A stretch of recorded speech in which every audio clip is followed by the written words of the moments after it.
But you know that from this day forward, the risks of not doing so are far greater. Because here's what I know. One, I know you have strengths. Whatever you think about in terms of your strengths and weaknesses, there are certain activities that make you feel strong. You have strengths. Two, I know that no one's got quite the same configuration, quite the same pattern of strengths and weaknesses as you do. The least interesting thing about you is your race, your sex, your age, your nationality. All the really interesting, unique things about you are beneath the surface, and no one's got quite the same strengths and weaknesses as you. Third, I believe that you'll be your most creative, the least interesting thing about you is your race, your sex, your age, your nationality. Effective, most productive, most resilient when you figure out how to play to your strengths most of the time.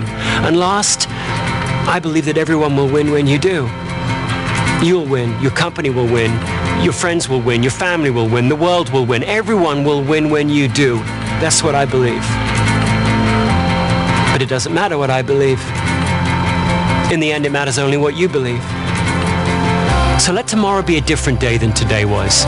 Let tomorrow be a stronger day than today was. By which I simply mean let tomorrow begin with you looking in the mirror and saying to yourself, what are my strengths and how can I contribute them today? And then let every day after that start the same way. Because you've always known what your strengths are. You've always known what was inside of you. So trust them, be proud of them, and go out and make your mark.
And how do you talk to your manager about your weaknesses? I mean, in most working places that I've been into, you're not supposed to have any weaknesses. By the time you get to any level of responsibility at all, you're supposed to be well nigh perfect. I mean, imagine walking into your manager's office and going, I don't have a strategic bone in my body. No, just strategy, surgically removed at birth for me. I can ask lots of what-if questions, I just don't have any answers. Or how about walking in and going, no, I'm just not a visionary. Can't see anything beyond around what's the next corner. Sorry, functionally blind beyond that area. I mean, who says that? Who says that? It sounds like you're like a First World War soldier going up to your captain and saying, I'm not really a go up over the trench kind of a soldier. I'm more of a stay at home, clean up the trench. You guys go up over the trench, I'll come back, it'll be spotless. I mean, come on. Who says that these days? And yet you've got to have the conversations. You've got to be able to talk to your manager about what weakens you.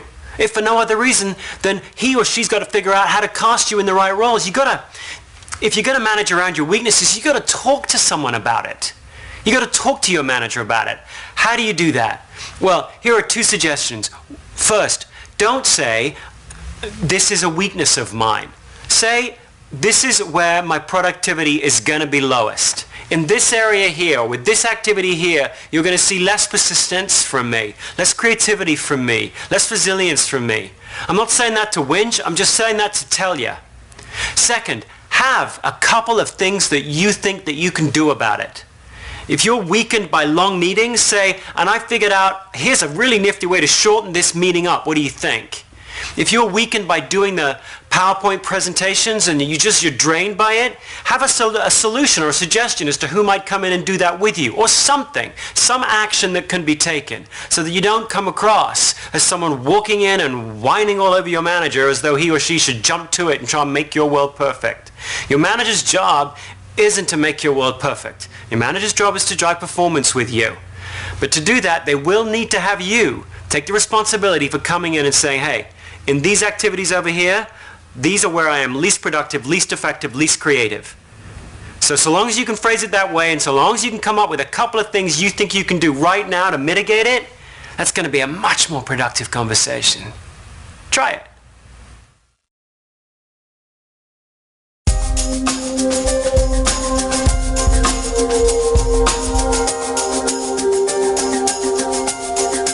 There was a great Broadway musical a couple of years ago called I Love You, You're Perfect, Now Change, which is pretty funny on the Broadway stage, but it's often something that we feel about our colleagues or our employees or our spouse or our family members for that matter. I love you, you're perfect, now change.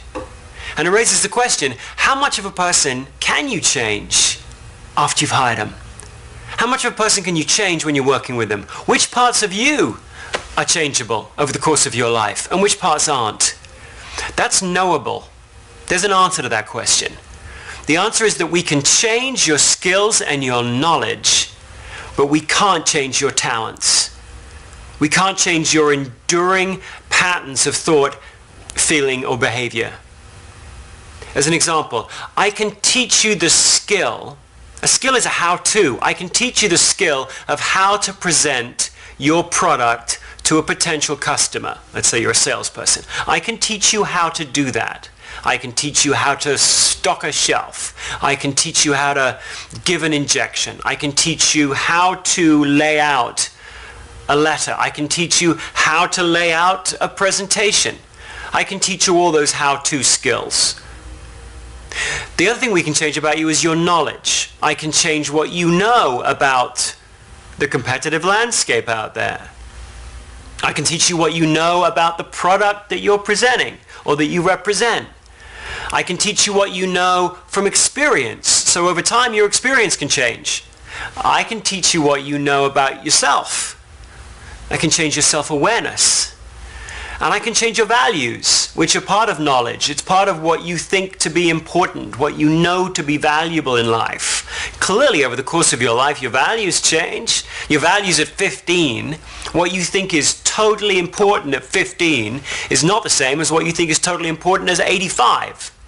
So I can change your values. Skills and knowledge, those can change.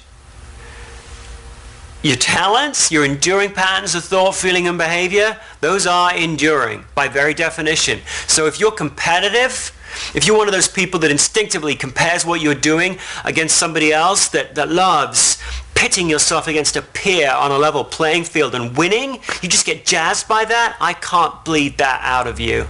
I can't berate that out of you. I can't make you ever believe that losing means nothing.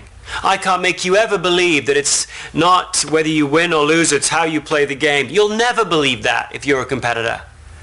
If you're empathetic, if you're deeply empathetic and you feel the emotions of those around you, I can't change that in you.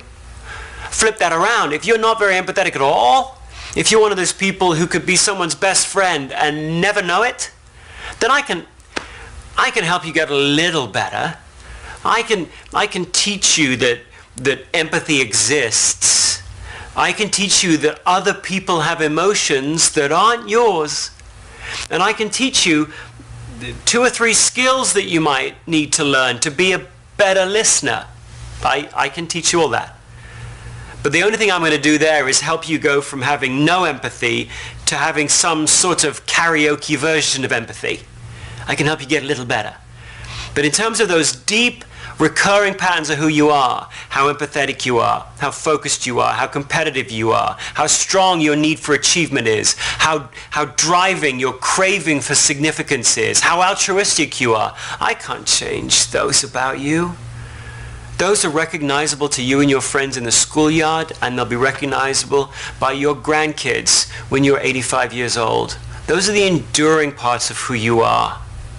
You need to trust them, own them, honor them, and then figure out a way to combine them with skills and knowledge, and so make a real impact in the world.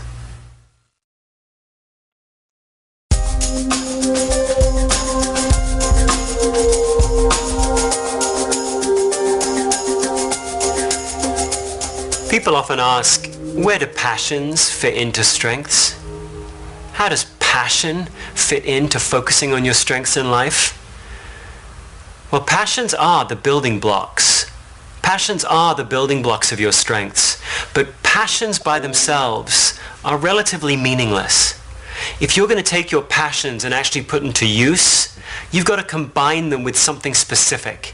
In fact, I would say that a strength is a precise passion. Strengths are passions plus precision. Think about it. Some people have a passion for helping others. They're just naturally altruistic.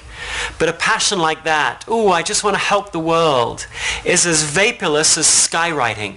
It looks good up there, but it just blows away in the wind. If you're going to take your passion for helping people and actually put it to work, there's got to be some specificity that you bring to the table.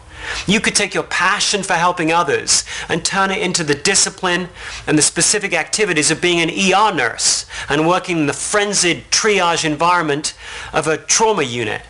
Or you could take your passion for helping others and turn it into the much different set of activities involved in being a grief counselor in a hospice. The activities that fill a week of a grief counselor in a hospice couldn't be any more different than the activities that fill the week of a trauma nurse. And yet both of them are under the passion of helping others. So if you really want to take responsibility for your passions, yeah, listen to them. Yeah, write them up in the sky there. But then over the course of your life, it's your responsibility to bring them down to earth and put some specificity, some specific actions, some specific activities to those passions of yours. Early on in life, I discovered that I had a passion for asking questions. I had a passion even for interviewing. I mean, I took it from asking questions to, I have a passion for interviewing. I took it from 30,000 feet to 5,000 feet. But actually, even that wasn't specific enough, because I realized I didn't actually love interviewing. I loved interviewing people that are good at their job about why they're good. I love anybody who's great at their job, whether it's, I don't know, whether it's a housekeeper or the president or the chief of staff of the army or a sergeant, doesn't really matter. So long as they're brilliant at their job, I love asking them why they're so good at what they do. I'm invigorated by that, passionate about that. But I'm not passionate about interviewing somebody who's good at their job about their political beliefs. I'm not passionate about interviewing someone who's bad at their job to help them get better. Sometimes I wish I was. Sometimes I wish I was passionate about helping someone who was struggling at their job to improve. But for no good reason that I can see, I'm not really. I'm only really passionate and invigorated by talking to people that excel, to explore why they excel. I've taken that 10,000 foot skywriting of asking questions and having a passion for that, and I've turned it into a specific set of activities that I can build my life around. If you want to live a strengths-based life, you've got to do the same with your passions. Take them out of the sky and bring them down to earth.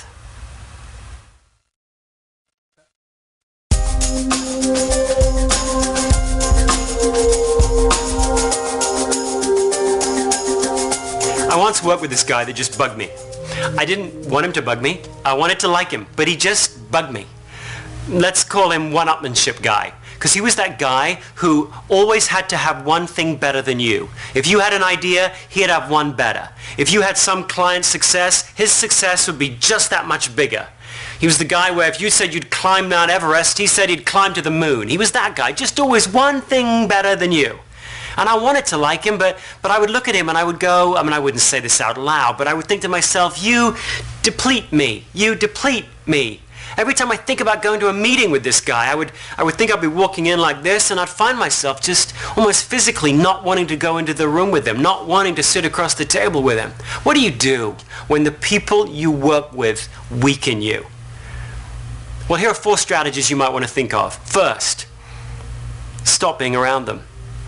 I know, sometimes you can't avoid them, but you can probably do something to avoid being around them. And sometimes a legitimate strategy to use for a bad relationship is to get out of it. So can you, first of all, stop being in situations where you're in close proximity with that person? Second, can you team up with someone that softens his rough edges? With this chap, with one-upmanship chap, there was a third person who we often used to work around who was really inquisitive. And whenever one-upmanship guy would say, hey, I've just done X, Y, or Z, rather than having my reaction, which was to get get my back up and my bristles up, this person would go, ooh, tell me about that. Ooh, tell me more about that. They were just naturally intrigued by what this person had just said. And actually, by hearing one-upmanship guy describe his new brilliant idea, I became kind of intrigued by one-upmanship guy's brilliant idea.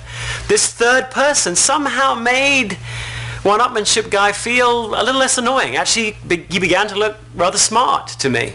Sometimes that works, doesn't it? You bring a third person in, it changes the dynamic. Third, try this. Offer up one of your strengths and see whether or not you can drag him into a place where he ceases to bug you quite as much as he did before.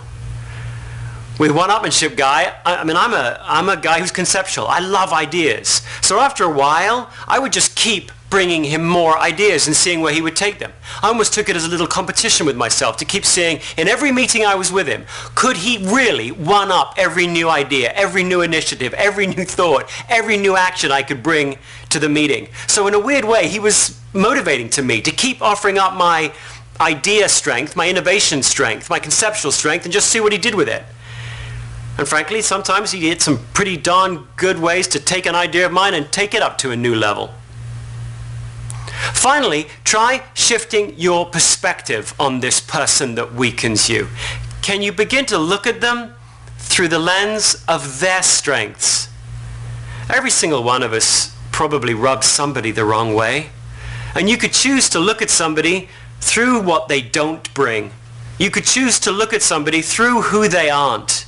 You could choose to characterize anybody in the world by what they don't bring. Well, perhaps the problem wasn't one-upmanship guy's problem. Perhaps it was my problem. Perhaps I was looking at him as someone who was trying to compete with me, and all he was doing was trying to bring new ideas to the table. Perhaps I shouldn't have looked at that as a direct conflict or competition with me. Perhaps really I should have looked at that behavior as him never being satisfied. Maybe he was the kind of guy who always was looking for some better way, some new configuration, something as yet unthought of. And therefore maybe he was an awesome catalyst for me and the rest of the team. I did try that with him, and frankly it worked like a charm for many years. What began as my problem, he weakened me, I changed my perception, and suddenly I saw him in a totally different light. I'm not saying that will work with you every time. To go back to the original S, sometimes you do have to stop being around people. But there are other strategies you can try before you just opt out of the relationship and blame the other person.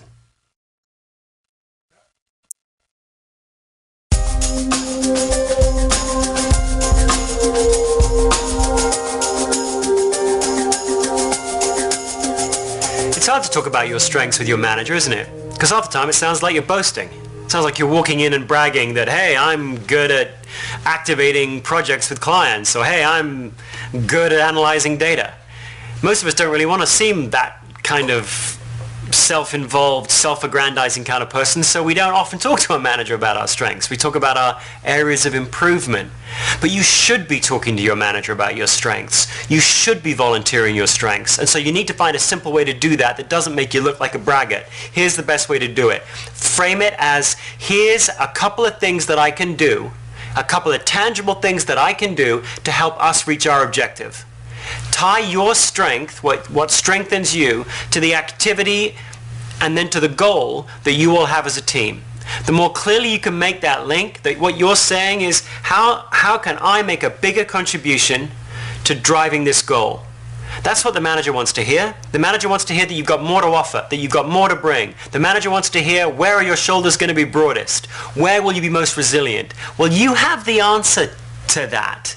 The manager doesn't. You have the specific answer to that. So if you can frame it as, here are some specific things that I can do to drive this goal, that manager of yours is going to be much more ready to accept it and much more ready to take action on it.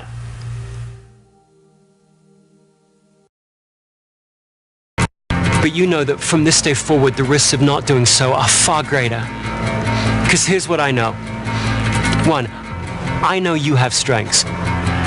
Whatever you think about in terms of your strengths and weaknesses, there are certain activities that make you feel strong. You have strengths. Two, I know that no one's got quite the same configuration, quite the same pattern of strengths and weaknesses as you do. The least interesting thing about you is your race, your sex, your age, your nationality.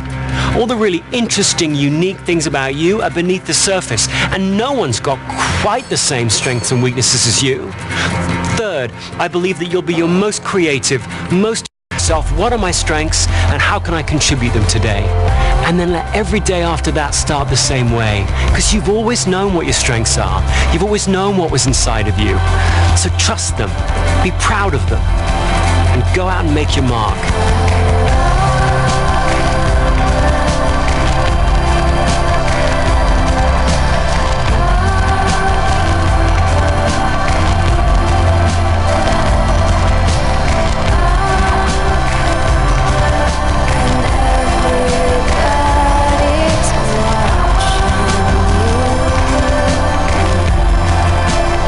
The least interesting thing about you is your race, your sex, your age, your nationality. Effective, most productive, most resilient when you figure out how to play to your strengths most of the time. And last, I believe that everyone will win when you do. You'll win, your company will win, your friends will win, your family will win, the world will win, everyone will win when you do. That's what I believe. But it doesn't matter what I believe. In the end, it matters only what you believe. So let tomorrow be a different day than today was. Let tomorrow be a stronger day than today was. By which I simply mean let tomorrow begin with you looking in the mirror and saying to yourself,